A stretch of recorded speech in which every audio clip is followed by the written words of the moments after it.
Una sa lahat, naglalakad lang ang binatilyong yan sa Taguig nang bigla siyang barilin ng riding in tandem. Bumulagta ang biktima. Ang dalawang salarin, hinabol naman at binaril din ng armadong lalaki. Kung ano ang kininat na ng barilang yan, abangan! Pilipinas, alas 5:30 na. Ito na mga bumabanderang balita. Gigil si Trump, ceasefire ng Israel at Iran, tatagal kaya? US President Trump napamura ng muntik itong pumalya. We basically have two countries that have been fighting so long and so hard that they don't know what the they're doing. Do you understand that?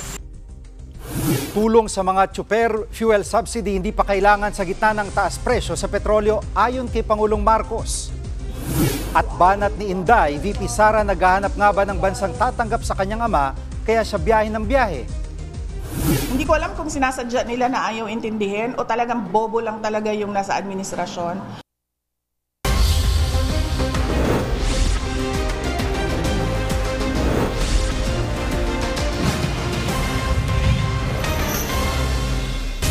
Bumaba ang presyo ng krudo kasabay ng ceasefire ng Israel at Iran. Magkakaroon kaya ng rollback sa presyo ng petrolyo? Live mula sa Mandaluyong, nangunguna sa balita si News 5 Transportation Correspondent Gerard de la Peña. Gerard, una sa lahat, tuloy pa rin ba ang ikalawang oil price hike bukas? Nako, Gigi, mukhang tuloy na yung ikalawang round ng oil price hike dahil nakatanggap tayo ng advisory sa at least one oil company at sa halip na bukas ay sa Biyernes sila ito ipapatupad. Yung galing sa mga malalaking oil companies, hinihintay pa natin yung kanilang advisory. Nakaschedule talaga silang ipatupad yung second tranche o yung ikalawang bugso ng oil price hike bukas, katulad noong Tuesday. At yan ay 175 per liter para sa gasolina at mahigit 2 piso para naman sa diesel at sa kerosene. Kung sakaling bawiin yan ng mga oil company, sariling inisyatiba na yan at hindi sila maaaring obligahin ng DOE dahil nga deregulated ang oil industry dito sa Pilipinas. Pakinggan natin ang pahayag ng DOE tungkol dito. Ang adjustment na ginawa ngayong week, nanggaling na ho yan sa previous 2 weeks. So nangyari na ho yan yung mga increases. Medyo mahirap kung hindi nila makolekt yung ganong adjustment kasi yun ho'y nadaanan na nila. At Gerard, may pag-asa naman kaya na sa susunod na linggo ay magkaroon ng rollback? Gigi, ayon sa monitoring ng Department of Energy, mula doon sa 75 or 76 dollars per barrel itong mga nakarang araw, ay bumaba na sa 67 o 68 dollars per barrel ang presyohan ng langis sa international market. Kaya naman, kung pagbabasihin daw yung trading noong Lunes at saka kahapon, posible magkaroon tayo ng rollback. Pero hihintayin pa natin kung ano yung magiging performance ng merkado bukas hanggang sa Biyernes para masiguro kung magkano talaga yung magiging rollback next week at kung talagang magkakaroon ng rollback. Pakinggan natin ang pahayag ng DOE tungkol dito. Sa 2 days pa lang. 2 days. Oo. Ngayon, hintayin natin ng Wednesday to Friday dahil hindi ho tayo sigurado kung matutuloy. Pero kung tuloy-tuloy ang pagbaba, sa tingin ko pala ngayon, malakihan din ang baba. At ano naman ang hakbang ng DOE para bantayan yung mga mananamantala sa presyo ng petrolyo? Gigi, kanina ay nagsagawa ng surprise inspection ng Department of Energy sa 2 gas stations sa Bonifacio Global City para makita kung sumusunod ito sa tamang presyohan, kung tama ba yung dami o yung quantity ng langis na nadidispense mula sa mga pump nila at kung okay yung quality na ibinebenta sa mga motorista. Kaya nasabi ng DOE, sumusunod naman daw ang mga ito doon sa presyo. Tama naman yung pagkakalibrate yung sa kanilang mga pump, kaya tama yung dami na lumalabas dito. Pero yung quality ay kailangan pang dalhin sa mga laboratorio ng DOE para masuri kung kumusta ba ang quality nito. Ito inspection na to ay normal na ginagawa na talaga ng DOE pero na-timing daw ngayon na mapataas ang presyo ng langis kaya dapat daw ay masiguro ang mga bagay na ito. Balik sa iyo, Gigi. Yan pong ulat ni Gerard de la Peña live mula sa Mandaluyong.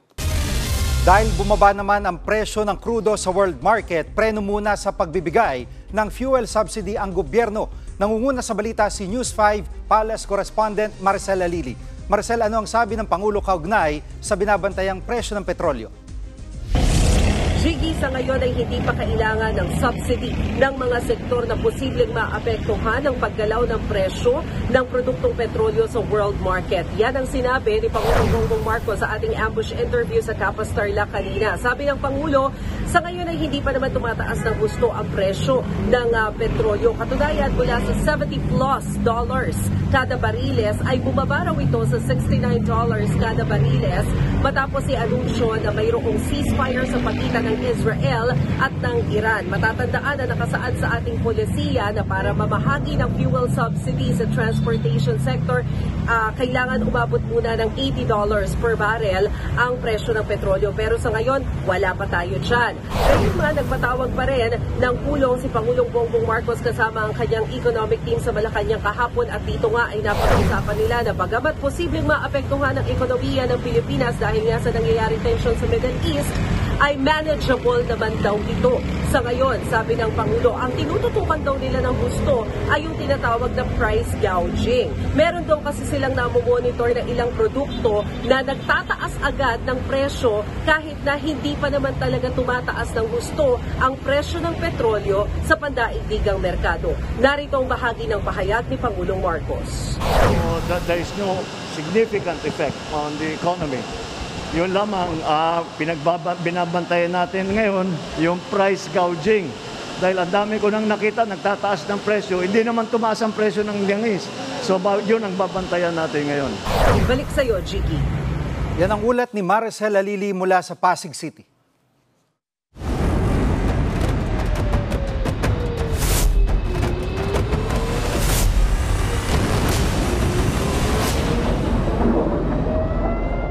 Gumagana sa ngayon ang tigil putukan ng Israel at Iran. Tinatrabaho naman ang isang pangmatagalang peace agreement.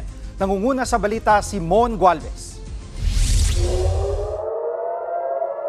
Natigil sa 12 araw ang palitan ng missiles ng Israel at Iran matapos magkasundo sa ceasefire na sinulong ng Amerika. Sa tala ng Iranian Health Ministry, higit 6 na ranang namatay sa kanila. Sa Israel naman, 28 nasawi. Sa gitna ng tigil putukan, nagbabala ang Iran na baka magkagulo ulit dahil hindi pa rin daw tumitigil ang Israel sa pambobomba. Pero sabi ng Israel, nambomba rin ang Iran. Hindi ito'y kinatuwa ni US President Donald Trump na siyang nagsulong ng ceasefire. You know what? We basically have two countries that have been fighting so long and so hard that they don't know what the they're doing. Do you understand that? Sa ngayon, ayon sa Middle East Envoy ng Amerika, gumagana naman ang ceasefire. Umaasa raw silang magkakaroon na ng pangmatagalang peace agreement matapos ang anilay promising na diskusyon sa Iran. Bakas naman sa satellite image na ito ang pinsala sa mga nuclear facility ng Iran matapos punteriyahin ng Amerika.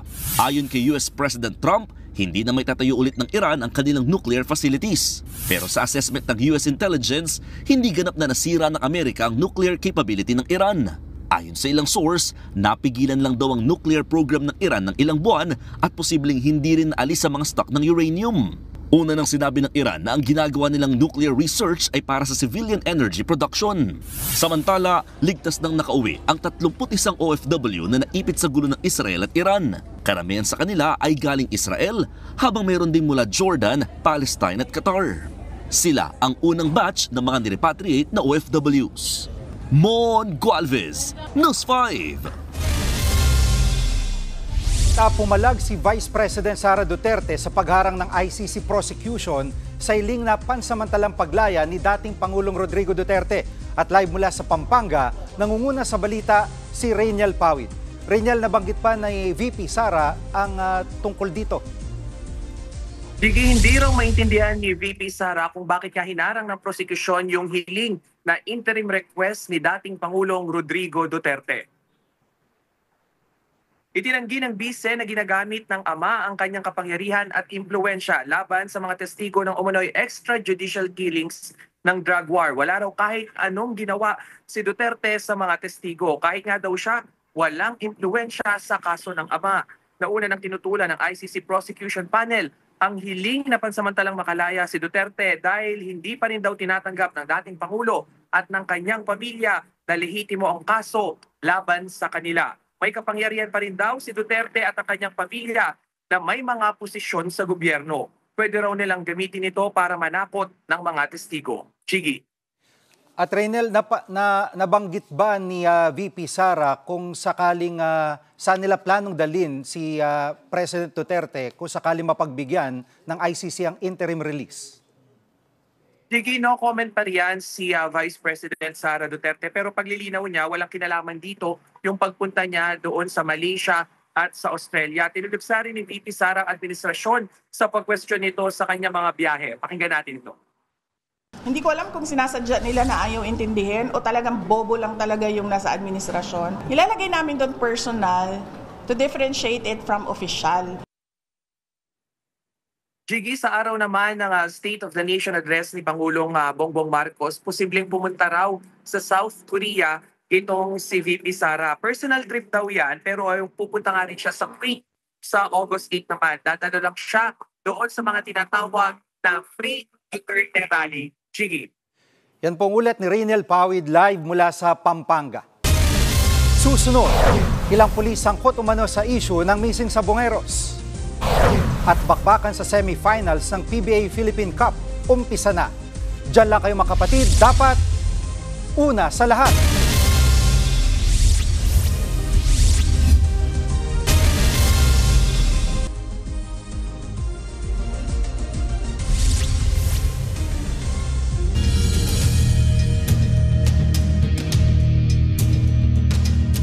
Tinawag ni Senate President Chis Escudero ang prosekusyon na matigas ang ulo. Kasunod yan ng ilang aksyong ginawa ng Kamara kaugnay sa pag-usad ng impeachment case ni VP Sara. Live mula sa TV5 Media Center, nangunguna sa balita si News 5 Senate Correspondent Mean Los Baños. Mean, ano ang mga dokumentong sinumite ng prosekusyon ngayong araw? Jiggy, pasado 1:00 ng hapon kanina natanggap na nga ng Clerk of Court ng Impeachment Court yung 2 pleadings na isinumite ng prosecution panel ng Kamara. So una dyan, yung certification. Kung matatandaan mo, Jiggy, hiniling or in-order yan ng Impeachment Court na kailangan patunayan ng prosekusyon na wala silang nilabag sa saligang batas kaugnay sa verified impeachment complaint na inihain nila sa Senado. Matatandaan mo, Jiggy, kinwestiyon kasi kung may nilabag ba sila, particular yung 1-year bar rule. Dahil nga ika-4 na impeachment complaint na laban kay VP Sara yung itinaas nila sa Senado. Bagay na pinaliwanag naman ng prosekusyon dyan sa unang dokumento na yan, Jiggy. At yung pangalawang pleading, ano yung nilalaman nito? Okay, dahil 2 pleadings nga yan, yung pangalawa naman, simpleng resubmission lang siya ng entry of appearance. So legal term, Jiggy, basically, yan ay nire-resubmit lang nila yung pangalan ng mga kongresista na tatayong prosecutors pagdating ng impeachment trial ni VP Sara Duterte. Dahil kaugnayan, nilinaw naman ng prosekusyon na yung mga pinasa nilang dokumento ngayon, Jiggy, hindi pa yan yung sagot doon sa dokumento na ipinasa ng kampo ni VP Sara noong Lunes. Matatandaan mo yung ipinasa kasi ng kampo ni VP Sara noong Lunes, yung answer doon sa summons ng impeachment court. Sinasabi niya, dapat i-dismiss ng impeachment court yung impeachment case laban sa kanya. Wala na raw kasing jurisdiction ang impeachment court dyan dahil nga niremand o pinabalik nila sa Kamara yung articles of impeachment. Nasa isang press conference kayo ng umaga, Jiggy, bagay na itinanggi ni Senate President Chis Escudero at nanindigan siya na may jurisdiction pa rin ang impeachment court sa kaso ni VP Sara kahit pa pinaremand yan or pinabalik sa Kamara, Jiggy. At ano na lang ang inaantay ng hindi pa inaisusumite ng prosekusyon? Dalawang orders kasi yan, Jiggy, no? Yung isa, yung certification, nabanggit ko kanina, kasama na yon sa pleadings ngayong araw na yon. So, okay na yon. Yung isa na lang dyan ay yung hinihiling kasi or in-order din kasi ng impeachment court sa 20th Congress, kailangan magpasa sila ng resolusyon at ipahayag nila sa impeachment court na pursigido pa silang ituloy o hindi ituloy yung impeachment trial ni VP Sara. Bagay na kailangang malaman ng Senado o ng impeachment court dahil hudyat yan para magtuloy-tuloy yung trial. Pero syempre, ang tanong dyan, what if hindi nga yan isubmit ng Kamara o ng prosekusyon? Bagay na pagdedebatehan daw yan ng impeachment court o ng mga senator judges pag nagkataon. Narito ang bahagi ng pahayag ni Senate President at Presiding Officer Chis Escudero. Jiggy, pakinggan natin. Kaya nga hindi pa kompleto yung compliance nila. Dalawa yung compliance na hinihiling na impeachment court sa Kamara. Yung isa ay pwedeng mabigay ng 19th Congress at pangalawa, yung patuloy na kagustuhan na ipursige pa rin yung kaso mula sa 20th Congress. Kapag na-comply, Jiggy, yung dalawang yan, yung hinihiling nga ng impeachment court, no, tsaka daw magsiset ng pre-trial at trial date. Paliwanag din ni Senate President at Presiding Officer Jesus Codero, no, oras na magbukas yung 20th Congress, kailangan ulit mamili ng prosecutors ng Kamara. So, ibig sabihin, pwedeng mag-remain or kung sino yung prosecutors na pinili nila ngayong 19th Congress, pwede yon or pwedeng magdagdag pa sila kasi iba na yung komposisyon ng 20th Congress. Meron sa mga prosecutors na hindi nanalo, meron ding mga nadagdag din na pwedeng maging prosecutor sa parte ng Kamara. So, sa pagkakataong yan, syempre natanong natin, paano nga ba kung hindi makomply ng Kamara yung lahat ng mga hinihingi ng impeachment court? Medyo may maanghang na salita na binitiwan tungkol dyan, Senate President Escudero. Pakinggan natin, Jiggy. Sa tigas ng ulo nila, ayaw nga tumanggap ng pleading, so hindi na ako magugulat kung gagawin mo nila yon. Biri mo, pagtanggap lang ng order, pagtanggap ng pleading, pagtanggap ng answer, pagtanggap ng appearance, pati yon papahirapan, so hindi na ako magugulat, sa totoo lang. Pero magkikita-kita kami sa tamang panahon, kaugnay sa mga ganyang ginagawa nila.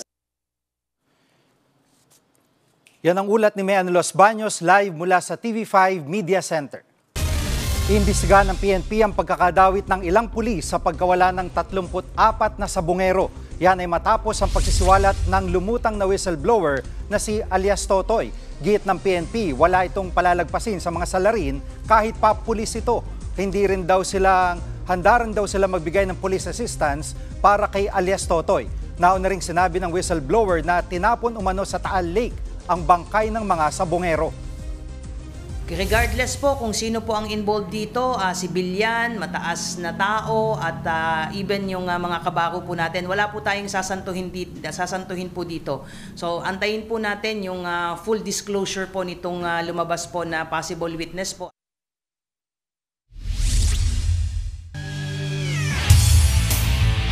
Para sa nangungunang balita sa sports, makakasama ulit natin ang ating kapatid na si Denise Tan. Denise? Thank you, Jiggy. Tuloy ang Grand Slam quest ng TNT Tropang Giga or Tropang 5G sa PBA Philippine Cup. Pero handa rin niyang harangin ang Rain or Shine Elasto Painters. Nangunguna sa balita si Ian Suyu. Ian, anong update dyan? Denise, mas tumitindi nga ang bakbakan sa pagsisimula ng PBA Philippine Cup Semifinals. Game 1 dito sa Mall of Asia Arena.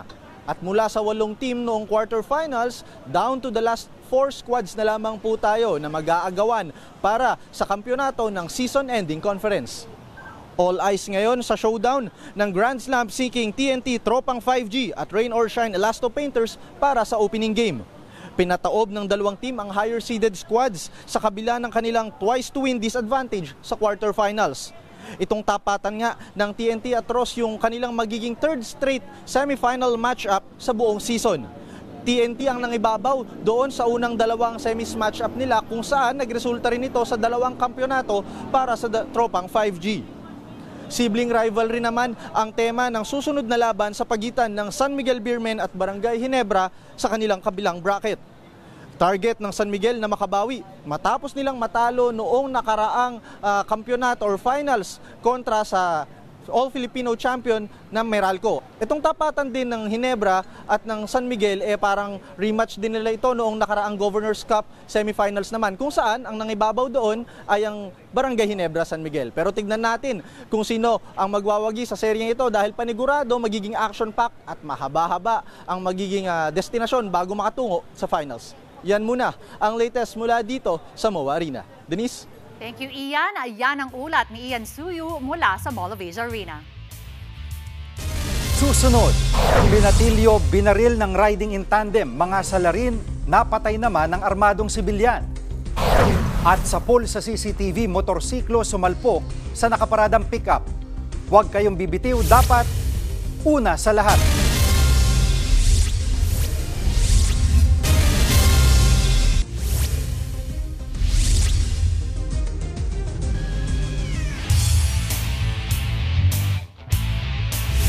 Sinalubong ng libo-libong fans ang Oklahoma City Thunder sa Victory Parade para sa pinakauna nilang NBA Championship. Bit-bit ni Most Valuable Player Shai Gilgeous-Alexander ang championship trophy habang kinakawayan at kinakamayan ng ilang fans. Malaki ang naging papel ni SGA para sa kampyonato. Bukod sa pagiging MVP, si Shai din ang top scorer ng regular season. Tinalo ng OKC ang Indiana Pacers sa 7-game thriller para maiuwi ang kampyonato. At yan muna ang nangungunang balita sa sports. Ako po si Denise Tan.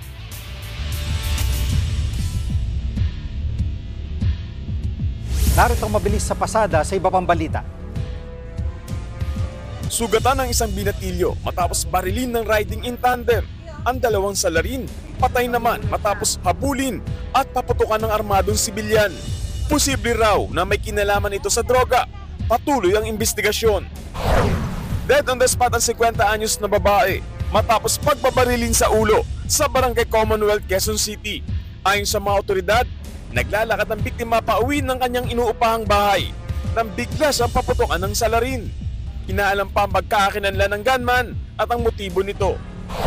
Sugat na naman ang tatlong sakay ng motorsiklo matapos sumalpok sa nakaparadang pick-up sa Barangay Taplan, Coronadal City. Base sa investigasyon, nakasagi ng siklista ang rider dahilan para mawalan ito ng kontrol at bumangga sa pick-up. Iniimbestigahan na yan ng mga otoridad.